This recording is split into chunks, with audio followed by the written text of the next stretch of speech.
Welcome to TV 999 news. ఈరోజు కుప్పంలో ఘనంగా పొట్టి శ్రీరాములు వర్ధంతి సందర్భంగా తెలుగుదేశం మరియు కూటమి సభ్యులు నివాళులందించడం జరిగింది. ఈ కార్యక్రమంలో రాష్ట్ర RTC vice chairman PS Muniratnam, commissioner Srinivasarao, పట్టణ అధ్యక్షుడు Rajkumar, municipal floor leader Jim Damu, Janasena Naresh, BJP Shivashankar, కౌన్సిలర్లు సురేష్, సోము, ఎంఆర్ సురేష్, వేలు, మాజీ ఎంపీపీ వెంకటేష్, మాజీ ఎంపీటీసీ ఉమాపతి, నాయకులు సత్యేంద్ర, శేఖర్, ఆర్ఆర్ రవి, జయరాం, శివ, గిరి, శ్రీధర్, మున్సిపల్ సిబ్బంది పాల్గొన్నారు.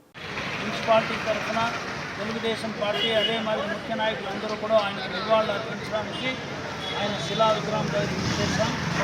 సందర్భంగా ఈరోజు మనం ఎంత ఆంధ్రప్రదేశ్ ముందుకు పోతా ఉందంటే దానికి మూల కారణం ఆయన ఆత్మార్పణ.